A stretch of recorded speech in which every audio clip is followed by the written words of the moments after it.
Olá, estou aqui em nome da União Municipal Espírita de Petrópolis, como dirigente de reunião.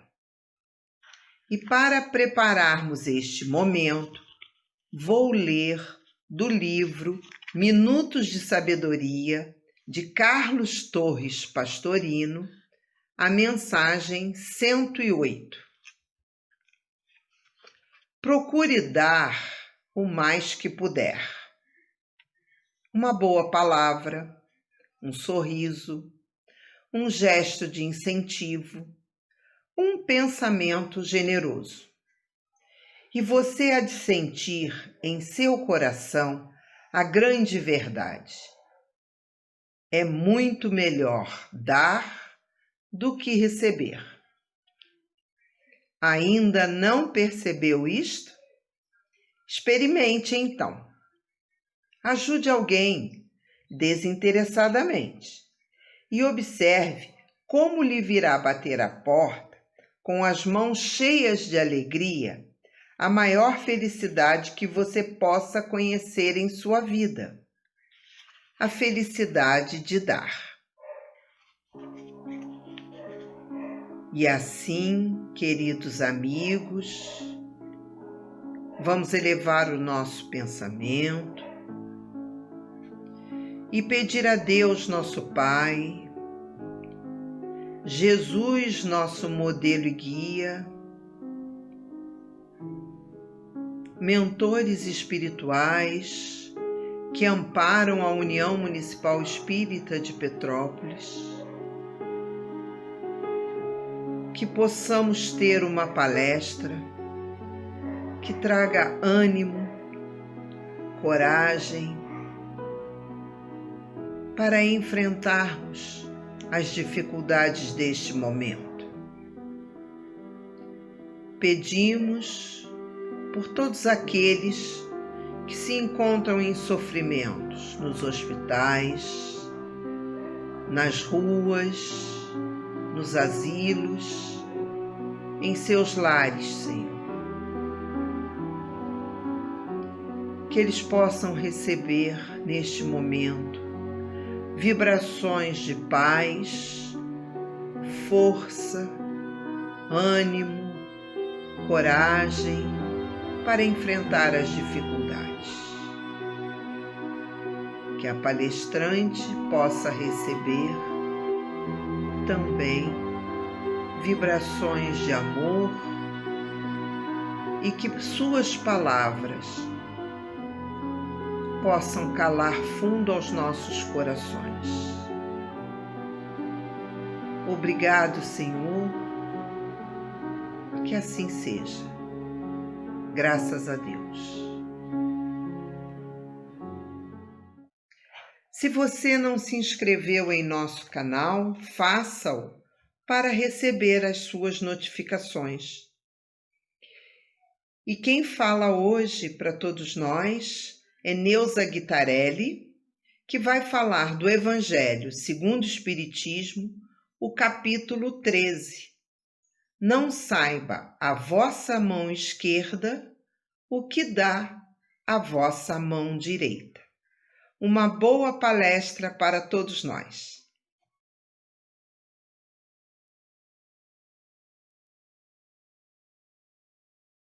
Olá, amigos. É muito bom estarmos todos juntos novamente, mesmo que virtual, né? Mas estarmos juntos no estudo do trabalho na Seara do Cristo. Hoje eu vou falar do capítulo 13. Não saiba a vossa mão esquerda o que dá a vossa mão direita. Comentaremos do item 10 ao 16. Isso significa que teremos que tirar trechinhos e fazer pequenos comentários, porque não dá para falar tanto em meia hora, né? Tantos itens. Então vamos lá. Eu separei aqui do item 10. Meus amigos, há muitos dentre vós ouvido dizer: como hei de fazer caridade, se a miúde nem mesmo do necessário disponho? Fazer caridade não necessita exatamente de dinheiro. Fazer caridade pode ser um sorriso, um bom dia, um como vai, um telefonema, uma conversa, um bate-papo com uma pessoa que está precisando muito se desabafar. E às vezes, na maioria das vezes, nós somos instrumentos da oração de alguém. E nós não nos damos conta disso.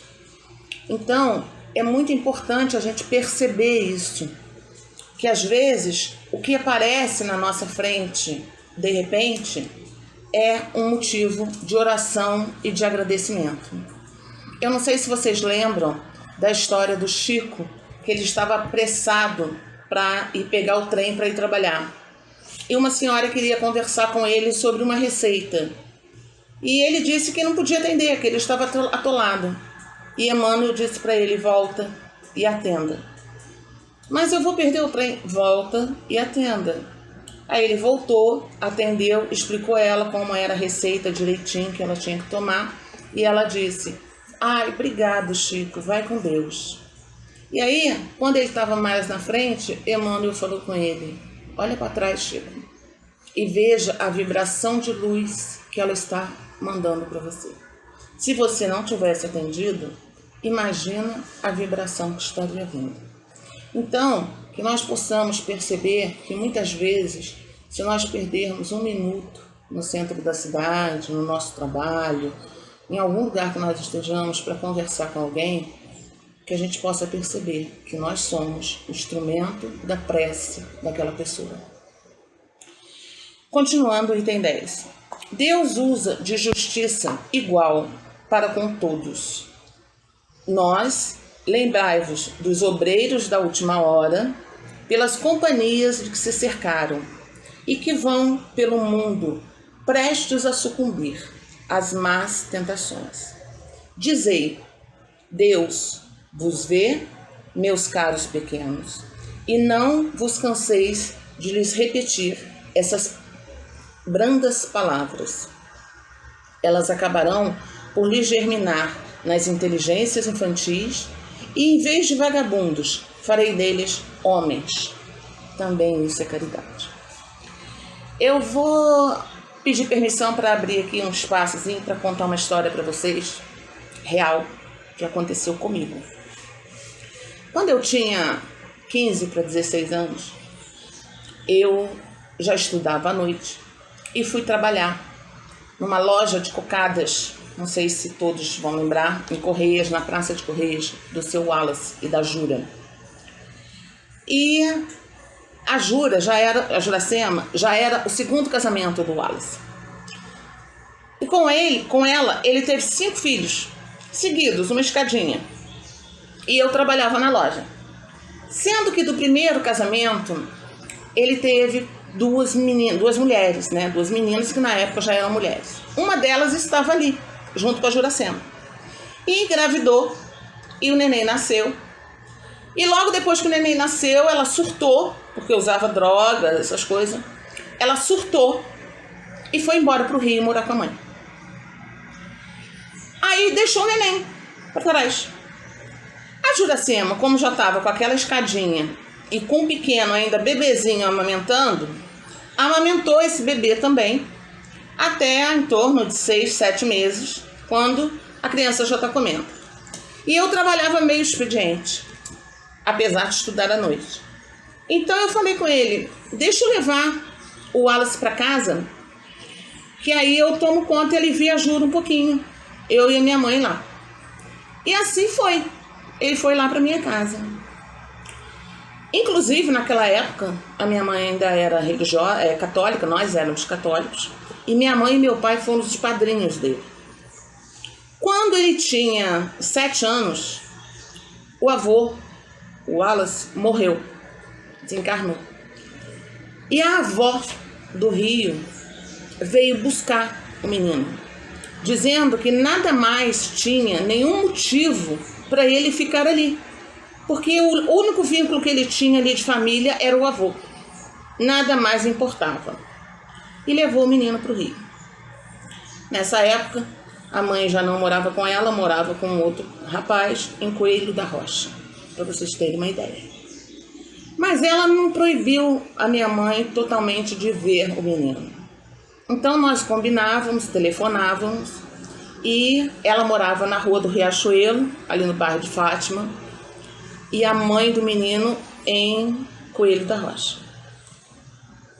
E ela fazia cocada também, e mandava todos os dias ele pegar o trem e ir para a Central do Brasil vender cocada. Quando ele chegava em casa de noite com dinheiro, ela mandava ele subir o morro e ir lá em cima buscar umas injeções. Claro, nós sabemos, né? Era heroína.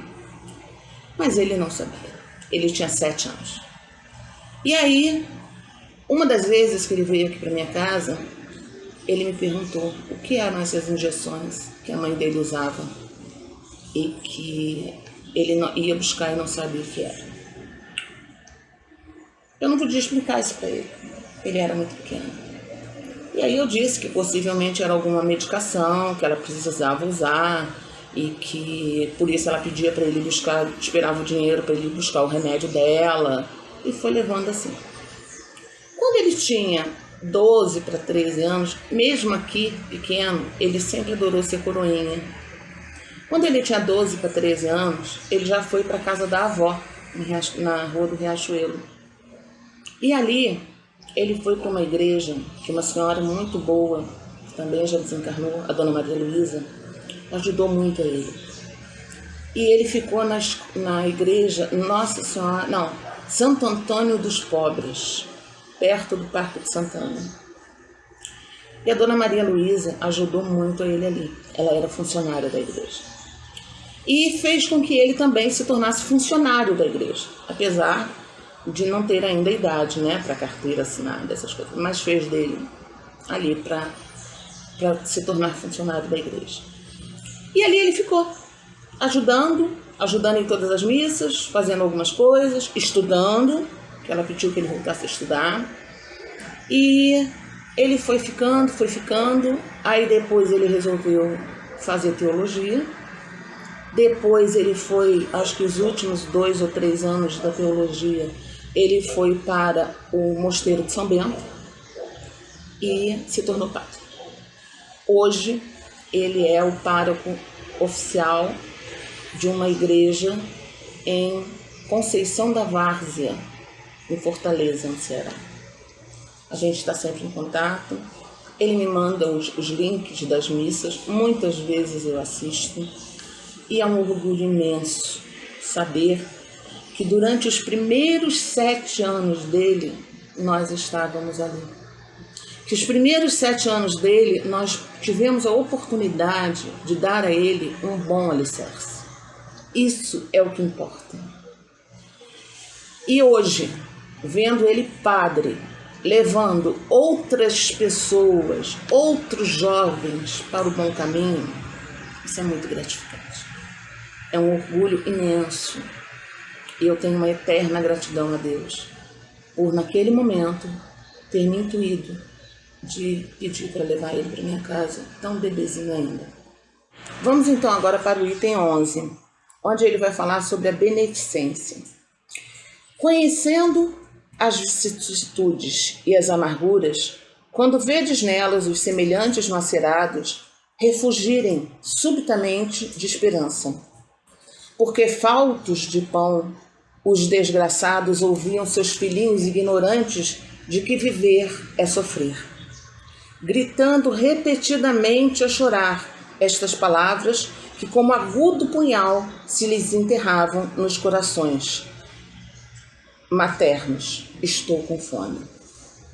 Ide, meus bens amados, e tende em mente estas palavras do Salvador.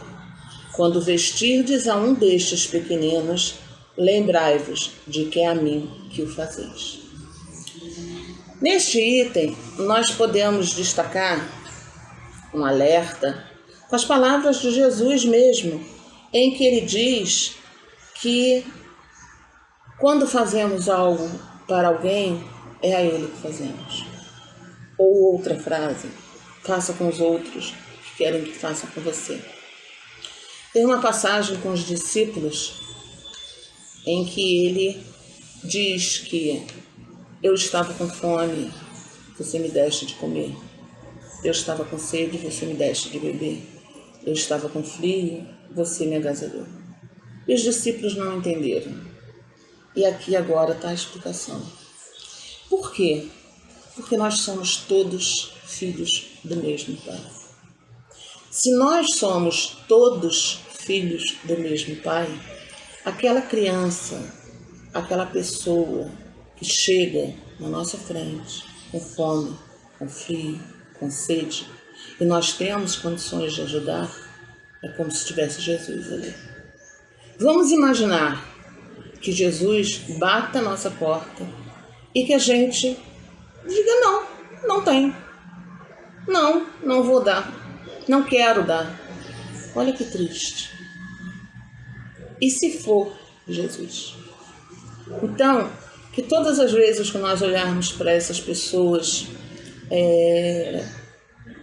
com uma menor possibilidade de vida, com fome, com sede, com frio, geralmente em situações de rua, que nós possamos olhar neles a imagem do Cristo e perceber que alguma coisa nós podemos dar. Ninguém é tão rico que não possa receber, e ninguém é tão pobre que não possa dar. Então, que isso sirva como um alerta para os nossos pensamentos, nos nossos dia a dia. E ainda continuando, tem uma frase agora muito boa, que é a frase final, o item final, o trechinho final do item 11. Caridade, sublime palavra que sintetiza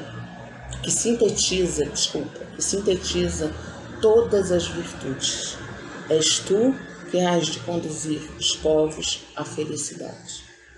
Esse item 11 foi ditado pelo Adolfo, bispo de Argel, em Bordeaux, 1861. Caridade, sublime palavra que sintetiza todas as virtudes. Questão 886 do Livro dos Espíritos. O que Kardec pergunta? Como Jesus entendia a caridade? E ele respondeu: o nosso BIP, benevolência, indulgência e perdão. Eu sei que todos são difíceis e o perdão é o grande gargalo da nossa vida, sem a menor dúvida disso. Mas nós que estamos espíritas nessa encarnação, temos que tentar melhorar domar as nossas más inclinações. E tentar domar as nossas más inclinações é lembrar da benevolência, da indulgência e do perdão em todas as ocasiões, em todas as oportunidades que a vida nos dá. Porque cada dia é um dia diferente. Nada é igual. Nós podemos fazer as mesmas coisas, levantar, ir ao banheiro, lavar o rosto, escovar o dente, mas tudo é diferente. Não é mais a mesma pasta de ontem, não é mais a mesma água de ontem, não é mais... Tudo é diferente. Tudo já passou. O ontem já passou. Então, tudo hoje é novo. Por isso é o presente, né? Então, quando a gente encarar uma situação assim, que a gente possa sempre lembrar desse BIP. Agora nós vamos entrar no item 12. Sede bons e caridosos. Essa é a chave dos céus, chave que tendes em vossas mãos. Aqui, esse item 12 foi ditado por São Vicente de Paulo. E aqui, quando São Vicente nos alerta sobre a chave dos céus, podemos entender como a chave da felicidade, como a chave dos nossos corações, onde está guardado o melhor e o maior tesouro da nossa vida. Porque nós só podemos dar aquilo que nós temos. O que tem dentro do nosso coração é o que nós podemos dar. Sempre, em qualquer situação. Nós não temos como dar o que a gente não tem. Muitas vezes a gente escuta uma pessoa falar assim: eu amo demais, eu amo muito. Mas você tem esse amor dentro de você? Você se ama? Porque o mandamento de Jesus, inclusive, é o seguinte: amar a Deus sobre todas as coisas e ao próximo como a ti mesmo. Então, primeiro, você se ama, para depois você poder dar esse amor. Se você não se amar, você não tem como dar. Por quê? Porque nós só podemos dar aquilo que a gente tem. Eu só posso dar um copo de café se eu tiver café. Se eu não tiver, eu posso dar um chá, um suco, uma água, mas não café. Então assim é a nossa vida, em todos os sentidos. Nós sabemos que nós só podemos oferecer ao outro aquilo que a gente tem. E para a chave do do céu ser a nossa felicidade, nós temos que estar com essa felicidade dentro de nós, independente da situação que estejamos passando. Muitas vezes a gente escuta alguém falar assim: eu só vou ser feliz quando meu filho se tornar médico. Eu só vou ser feliz quando eu comprar minha casa de praia. Eu só vou ser feliz quando eu conseguir o carro do ano. Desculpa informar que você não vai ser feliz nunca. Sabe por quê? Porque a felicidade é hoje. Você não sabe se terá amanhã. Então, como que você quer deixar para quando eu tiver, se a gente não sabe nem o minuto seguinte? O minuto seguinte já é o futuro. Vamos ser felizes agora. Vamos aproveitar o que a gente tem e não ficar remoendo pelo que a gente não tem. Porque com certeza a gente tem muito mais a agradecer do que a pedir. E olha, gente, eu confesso uma coisa para vocês. Nesse momento de pandemia, em que tivemos que ficar mais dentro da nossa casa, o que eu confesso que para mim não é dificuldade nenhuma, porque eu adoro ficar dentro da minha casa. Mas é claro que eu também tive as minhas restrições, né? De ficar mais dentro de casa, sair o menos possível, pedir o máximo possível as coisas que entregassem em casa. Então, eu confesso a vocês que eu fiz uma reflexão muito grande sobre isso. E eu cheguei à conclusão de que nós temos muito mais a agradecer do que a pedir. Eu fui fazer uma arrumação, aproveitar, fazer arrumação em armário, faxina e tudo mais. Gente, eu não tinha noção da quantidade de roupa que eu tinha. Desnecessária. Eu não tinha noção da quantidade de coisas que eu tenho dentro da minha casa. Desnecessária. Então, isso me serviu para uma reflexão muito grande, muito grande. Porque a gente quer sempre comprar. Para quê? Para que nós vamos ter 50 pares de sapato se nós só temos 2 pés, um par de pés?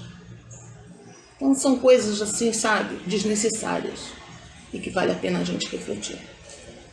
Continuando no nosso tema. E ele acrescenta: amai-vos uns aos outros, sede bons, amparai os vossos irmãos, deixai de lado a horrenda chaga do egoísmo. Amar uns aos outros é o grande ensinamento, porque muitas vezes nós não conseguimos amar nem a nossa família, que são os maiores e melhores professores que nós temos na nossa vida, nessa encarnação. E muitas vezes nós criamos atritos com pessoas da nossa família. Meu irmão é difícil, a minha mãe é difícil, o meu pai é difícil, o meu cunhado é difícil, o meu filho é difícil. Eu não sou difícil nunca. Eu só tenho virtudes. Será? Será que não está na hora da gente bater um papo com o espelho? Será que não está na hora da gente olhar para o interior da gente? Será que não está na hora da gente virar do avesso e ver o que realmente nós temos, o que nós somos, do que nós somos capazes? Principalmente na hora difícil, na hora de perda de entes queridos, na hora da doença, na hora da raiva. Será o que nós somos capazes nessa hora? Cadê a nossa capacidade? Cadê a nossa fé? Cadê o nosso testemunho de espíritas obreiros da última hora? Cadê? Então, mais uma reflexão. E interessante que muitas vezes nós ouvimos as pessoas falarem assim: eu amo tanto a Deus. Mas você passa pelo seu próximo e nem vê. Você passa por uma pessoa em situação de rua e não vê. Você passa por um sinal levando o seu filho para o inglês, para o judô, para o balé, para a escola. E tem várias crianças ali na frente vendendo bala, fazendo malabarismo com pedrinhas, com limão, com qualquer coisa. E você nem vê isso. E isso é muito triste. Porque aquelas crianças deveriam estar na mesma posição que o seu filho está, indo pelo menos para a escola. E isso não é normal. Nós olharmos essas crianças na rua e achar que isso é normal, não é. Isso não é normal. Nós temos que nos atentar para o que não é normal na nossa vida. Normal é que eles não estivessem ali. Aí seria normal. E aí nós podemos dizer: ah, mas eu amo a Deus. Como você pode amar a Deus que não vê e não é capaz de amar o teu irmão que está ali, a uma criança que está ali vendendo bala no sinal? Será que você realmente ama a Deus que não vê? Hoje eu estou trazendo vários questionamentos, né? Vários deveres de casa. Mas isso é para mim também, gente. A caridade é a virtude fundamental sobre o que há de repousar todo o edifício das virtudes terrenas. Sem ela, não existem as outras. Gente, se está aqui no item 12 do Evangelho segundo o Espiritismo, dito por São Vicente de Paulo, que a caridade é a virtude fundamental sobre que há de repousar todo o edifício das virtudes terrenas, sem ela não existem as outras. Então não adianta a gente dizer: eu tenho muita fé. Bom, o que você faz com a sua fé? Fica só dentro de casa orando? A oração não é importante? Claro que é. Mas Madre Teresa de Calcutá já tem uma frase que eu amo e coloco muito nas minhas palestras. As mãos que trabalham servem mais do que os lábios que oram. Então, o que você faz com a tua fé? O que você faz com a tua bondade? O que você faz com a tua benevolência? Você faz caridade? Porque aqui, São Vicente de Paulo está nos dizendo isso, que a caridade é a base. Se nós não temos essa base, se nós não temos uma fundação, como nós vamos construir um edifício? Então nós temos que ter caridade. De várias maneiras, como nós já falamos. Ainda vamos citar mais algumas aqui na frente. A fé não é mais do que pura luminosidade que torna brilhante uma alma caridosa. Olha que frase linda que ele nos trouxe. A fé não é mais do que pura luminosidade que torna brilhante uma alma caridosa. A caridade é, em todos os mundos, a eterna âncora da salvação. É a mais pura emanação do próprio Criador. É a sua própria virtude dada por ele a criatura. Gente, o Criador nos deu a caridade direta.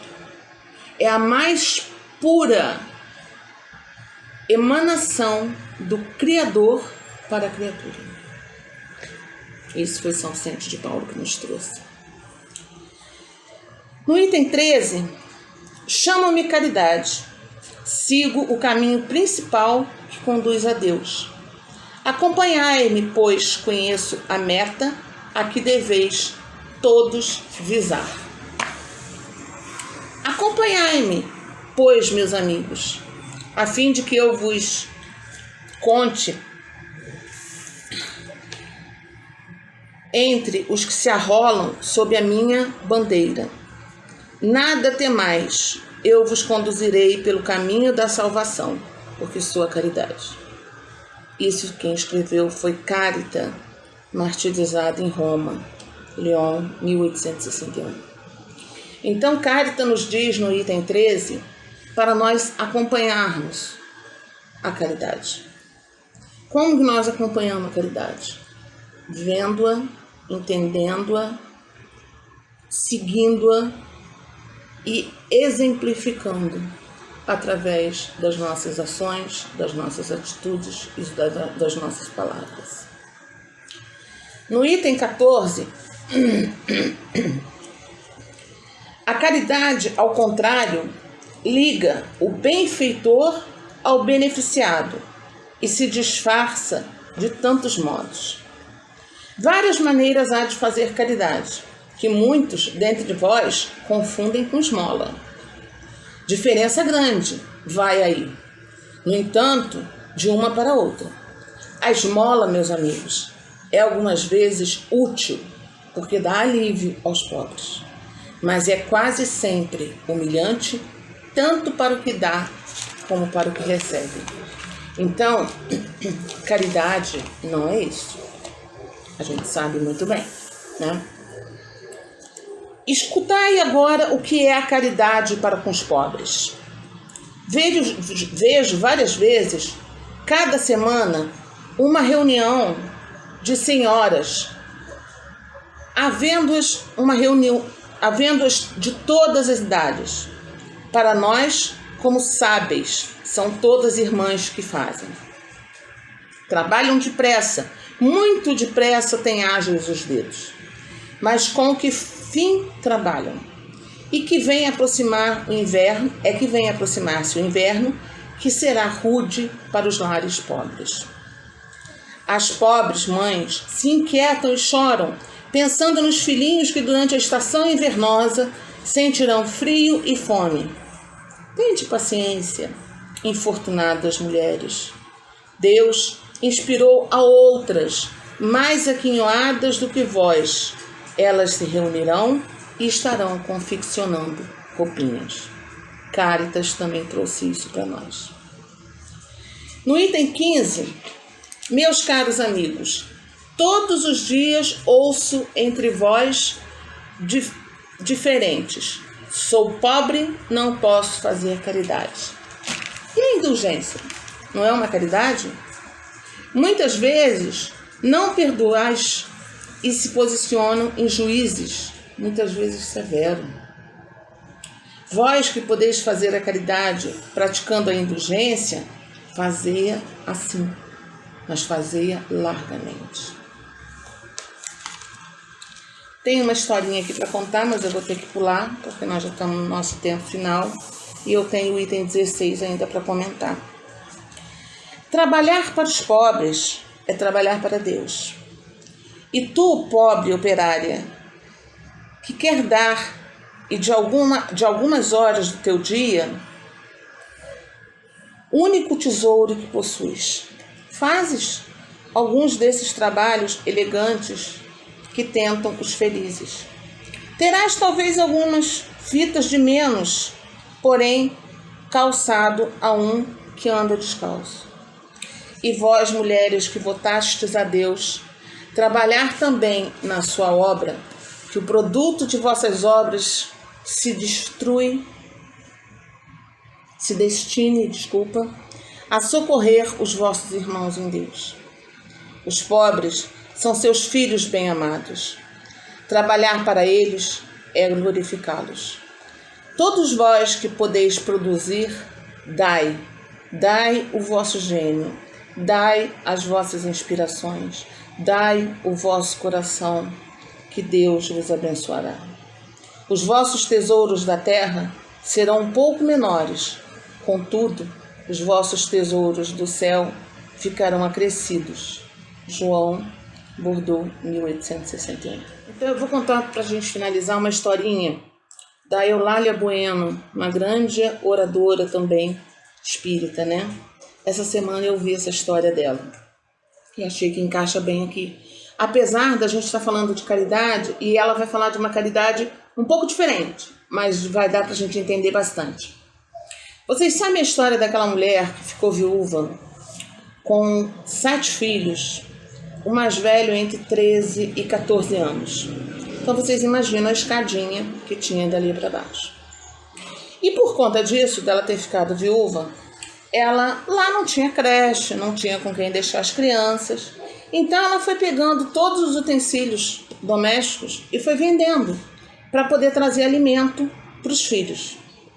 Todo dia ela vendia alguma coisa e trazia algum alimento para os seus filhos. A única coisa que ela não quis vender foi um radinho que ela tinha. Porque na hora que as crianças estavam chorando muito, desesperados com fome, ela ligava aquele radinho. E ela colocava aquele radinho com uma música, uma história, e aí as crianças adormeciam, mesmo com fome. Então esse radinho ela nunca quis vender. Um dia, ao ligar o rádio, ela ouviu o locutor dizer assim: quem acredita em Deus? Quem acredita em Deus? Quem tem certeza da existência de Deus? Nesse momento, ela teve um flash. Foi na casa da vizinha, pediu o telefone emprestado e disse para o locutor: eu tenho certeza que Deus existe. Aí ele perguntou: mas como que a senhora tem tanta certeza? Me narre um fato que demonstre essa certeza da senhora. E ela disse: eu tenho tanta certeza que Deus existe porque os meus filhos estão há 7 dias sem comer e eles estão vivos. Só a misericórdia de Deus para poder mantê-los assim. Só a misericórdia de Deus para sustentar os meus filhos. E eu aproveito para fazer um apelo. A quem puder ajudar com alimento, eu agradeço muito.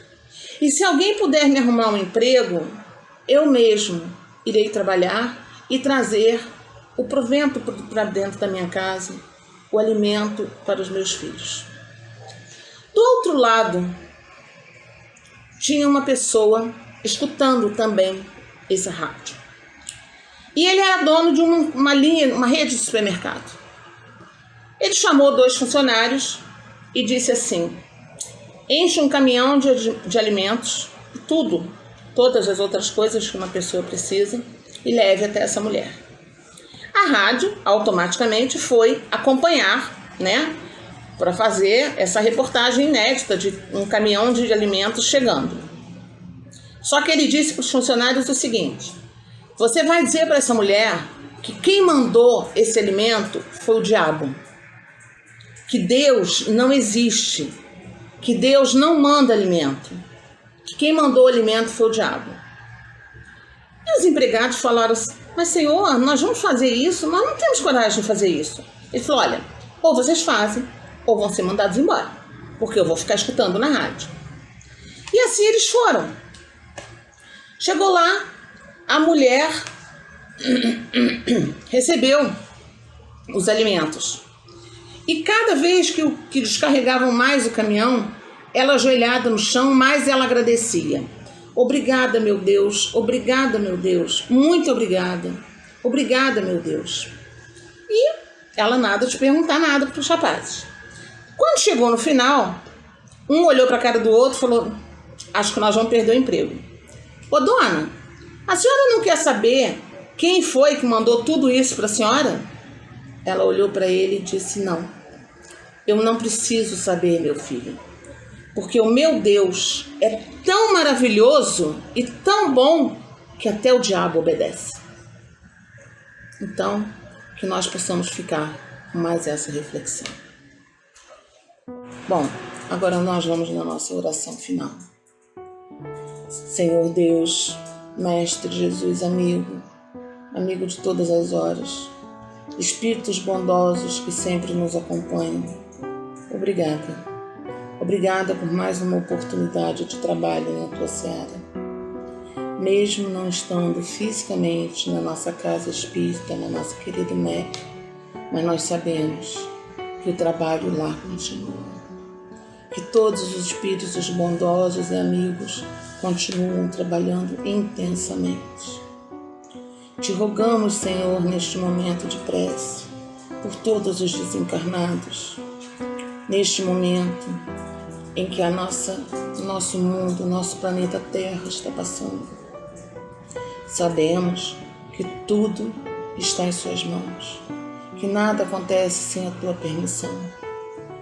Mas te rogamos que esses irmãozinhos desencarnados possam ter sido encaminhados para os hospitais espirituais. Dr. Bezerra de Menezes e todos os outros médicos possam estar acolhendo a todos.